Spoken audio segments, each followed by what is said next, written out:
Bora lá, galera, continuando, né, o tema da industrialização no Brasil, né, nós falamos então, né, em vídeo anterior, que nós tivemos essa concentração, né, historicamente temos e ainda existe a concentração de indústrias, né, na região sudeste ou como disse o Milton Santos lá na sua classificação dos 4 Brasis, a região concentrada que é o quê? Sudeste e Sul, né? Então, essa foi a tendência desde a época que a industrialização começa com força, né? Então, em 1930 a gente tem a crise do café e a substituição da indústria. Então, o Brasil passa a ser um país, né, industrial, né? Até então ele tinha sido apenas um exportador de commodities, né? Ou, né, a fase do ouro e tudo mais, né? Então, agora nós temos uma produção industrial. E aí vai ter aquelas questões, né? Só a dica, lembra que a industrialização ela vai também relacionar-se com outros temas. Temos o êxodo rural, que vai gerar o processo de urbanização no Brasil como nós conhecemos e todos os seus problemas, né? Aquela urbanização acelerada, sem planejamento, né?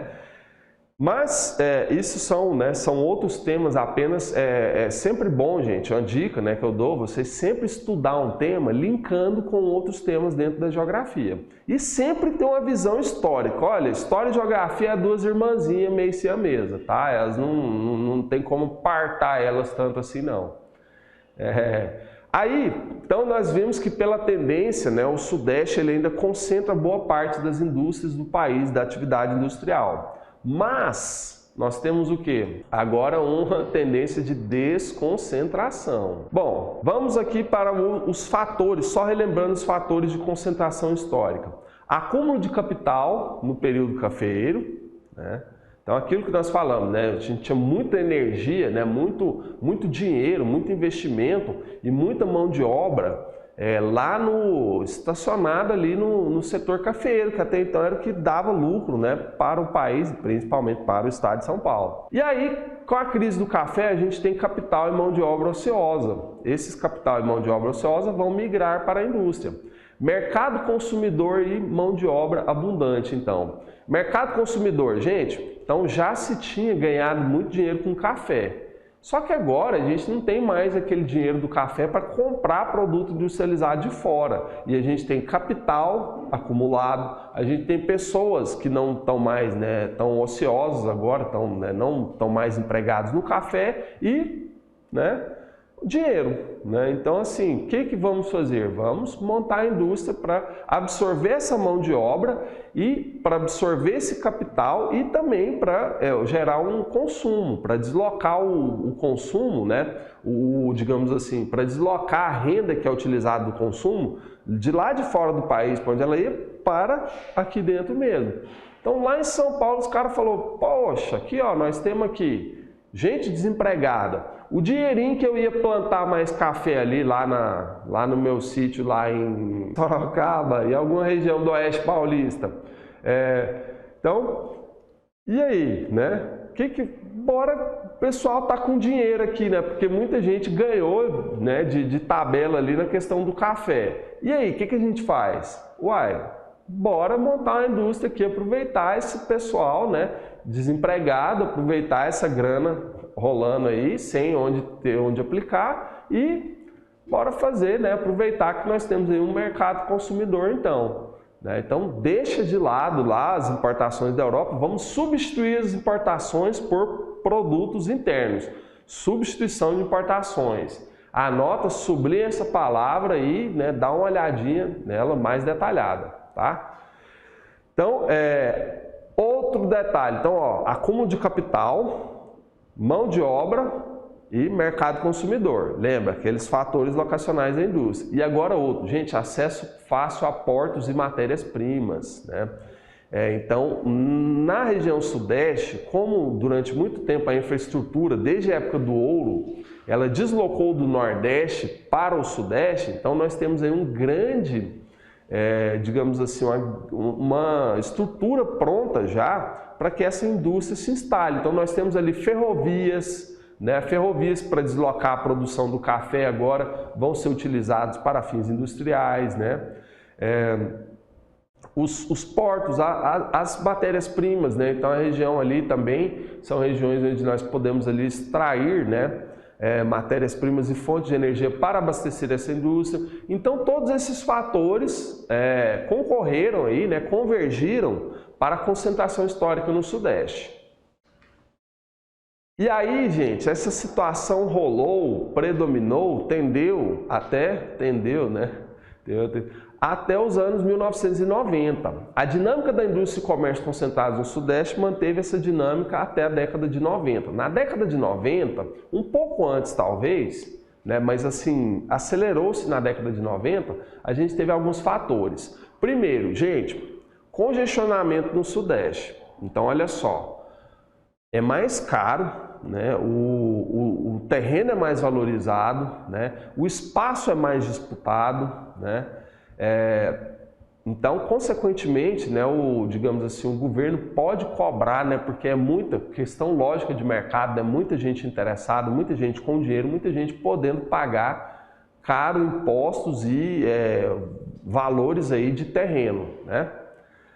E aí nós temos o quê? Começa a ficar não tão vantajoso montar uma indústria lá em São Paulo, por exemplo. Ao passo que outras regiões já estão desenvolvendo, regiões que ainda, por exemplo, a Bahia lá, né, que vivia do cacau, né, outras regiões, o próprio Amazonas, onde, né, apesar, Zona Franca de Manaus, anos 70. O Amazonas que teve a época ali do látex, né, no início do século XX, né, que foi, né, importante, o látex que é componente importante, né, da indústria automobilística por fabricar os pneus, né, a borracha fabrica o pneu, né, então vai ter esse surto, esse crescimento.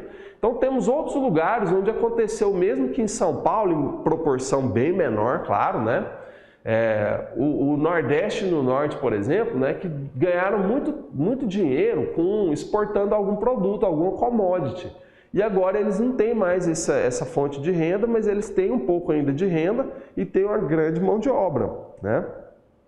E um mercado consumidor. Então aí o que acontece? Algumas indústrias já começam espontaneamente a perceber, para que a gente vai ficar batendo cabeça lá em São Paulo se a gente pode ir lá para a Bahia, pode, né, ir para algum lugar. Manaus, Manaus não, Manaus é muito longe, né? Aí o governo, lá nos anos 70, então pera aí, fazer um esquema aqui. Cria-se a Zona Franca de Manaus, que é uma zona de isenção de impostos. Então o governo tornou extremamente vantajoso e atraente fábricas, né, plantas, né, se deslocarem, né, montarem sua produção na região de Manaus pela questão dos incentivos fiscais. Isso foi mais ou menos lá nos anos 70, né, que o governo tentava dinamizar, né, a economia da Amazônia. Aí olha só, gente, outros estados perceberam. Goiás é um dos fortes aí nesse negócio, né? Nos anos 90, já nos anos 90, alguns estados falaram, quer saber de uma coisa? Se a gente não fizer alguma coisa, algum incentivo, alguma forma de beneficiamento, né, de tornar vantajoso o nosso lugar, vai demorar para aquelas indústrias cansar de São Paulo, decidir que lá está muito congestionado e muito caro e vir para cá. Bora facilitar o processo para eles. Então, alguns estados, como por exemplo o estado de Goiás, começaram a dar incentivos fiscais, né? Então, isenção de impostos por um tempo, redução de impostos, né?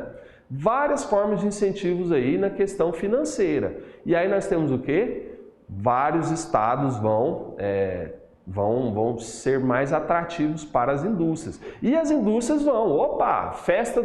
a festa fiscal, né? A festa do incentivo fiscal. Bora para esses lugares aí, né? Entrada 0800. Bora lá, bora para Goiás, né? Aí 0800 até a hora que encher a casa, na hora que começar a encher, eles começam a cobrar. Então vamos aproveitar o momento.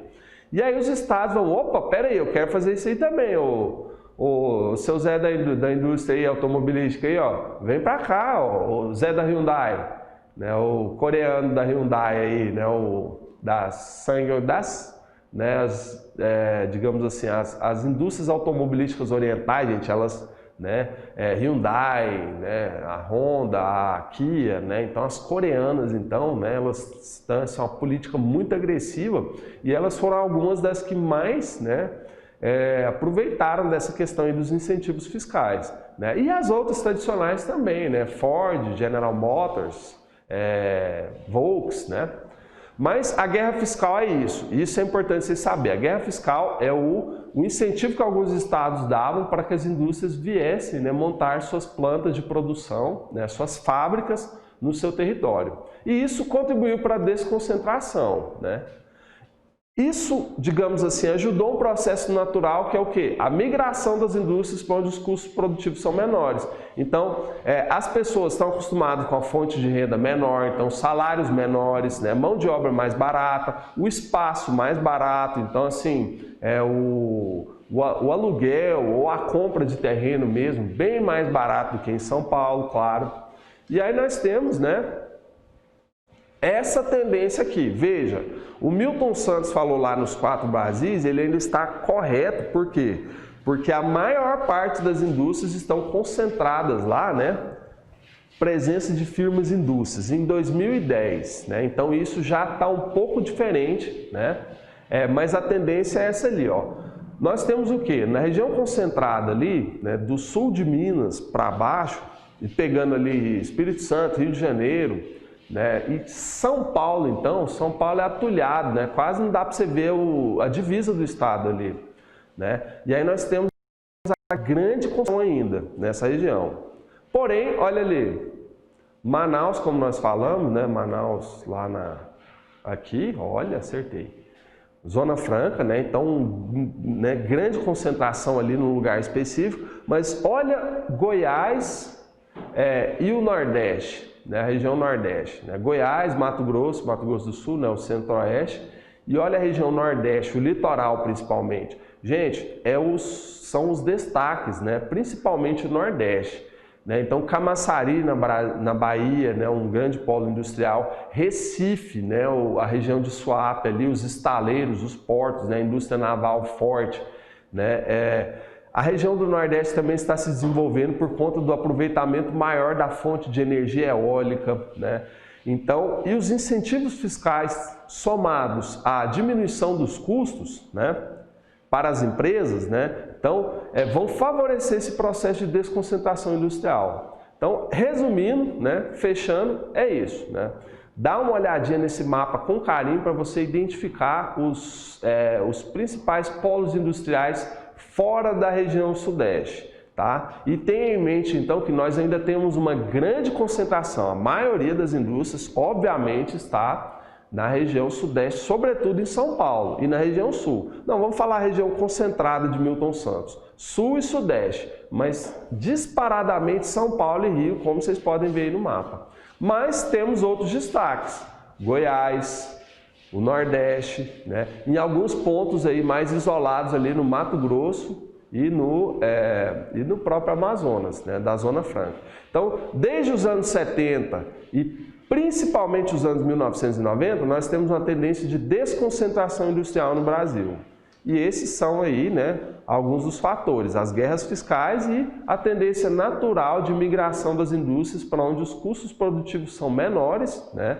E tem-se ainda oportunidades, né? Então, o mercado consumidor, formação e tudo mais. Então, esta né, o principal que vocês precisam saber na tendência, digamos assim, na evolução do processo de industrialização no Brasil, é a concentração histórica no Sudeste, que a partir dos anos 70 e principalmente 1990 vem sendo desconcentrada. Então, temos aí o registro atual, a tendência o quê? De desconcentração industrial, favorecendo principalmente a região Nordeste. E aí a última dica para fechar se você vai fazer um vestibular em uma prova, né, específica de uma região, vou lá, né, fazer lá do PISM, lá de Juiz de Fora, vou fazer alguma em São Paulo, né, várias faculdades, né, melhor que temos, né, aprenda as regiões industriais desses estados específicos, ok? Aqui a gente fala do geral, mas se você for prestar um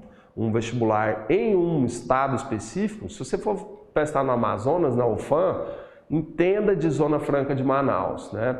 Em Campo Grande, né, em Cuiabá, vejam os polos industriais específicos de cada estado. E é isso. Ótimos estudos e, né, esperamos aí que vocês, né, realizem as questões aí, né, e gabaritem tudo. Um abraço e boas aulas, bons estudos.